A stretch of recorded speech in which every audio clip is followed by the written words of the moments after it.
এই সুন্দৰী বোৱাৰীগৰাকীলৈ ভালদৰে মন কৰক। এই বোৱাৰীগৰাকীৰ বয়স হৈছে 24 বছৰ। আছে এটি সন্তান। স্বামীয়ে কৰ্মসূত্ৰে থাকে বহিৰাজ্যত। কিন্তু দিনৰ পোহৰতে বোৱাৰীগৰাকীয়ে সংঘটিত কৰিলে লজ্জিত কাণ্ড।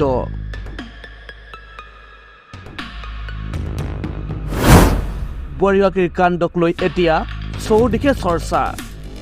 ঘটনা ৰহাৰ জৰাবাৰী আলিকুছিৰ। এইগৰাকী দিব্যজ্যোতি নাথৰ পত্নী। স্বামী দিব্যজ্যোতি ঘৰত নাথাকে। এইগৰাকী শাহুৱেক।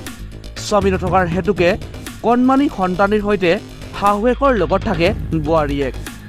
সেইদিনা শাহুৱেক পথাৰলৈ গৈছিল। পথাৰৰ পৰা ঘূৰি আহি দেখে বোৱাৰীয়েক ঘৰত নাই।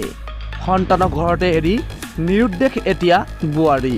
বৃহস্পতিবাৰ যোৱা বৃহস্পতিবাৰ 10টা বাজি পাবহি যদি ঘৰত নাই তাৰমানে নাই আজিলৈকে তাৰমানে ওলোৱাই নাই ঘৰত। এতিয়া সোণৰ ফুলি খাৰু আছিলে সেয়াও নাই, আৰু লোন লৈ পেলাই টকা পইচা অলপ লৈছিল সেয়াও নাই।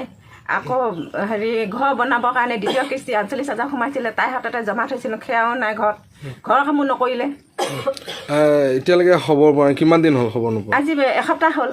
যোৱা বৃহস্পতিবাৰ গৈছে, আজিলৈকে এসপ্তাহ হ'ল। আজি বুধবাৰ। ক'লৈ যাওঁ বুলি কৈছিল? ক'লৈ যাওঁ বুলি কৈছে মানে কোনেও গমেই নাপায়। মই পথাৰলৈ গ'লোঁ, মই ঘৰতেই নাই। কোনো গম নাপায়। ইজনী সুধিছোঁ, সিজনীক সুধিছোঁ, কোনেও গম নাপায়। টকা পইচা বহুত পইচা লৈ গৈছে ঘৰৰ পৰা। এতিয়া ঘৰ বনাব পৰা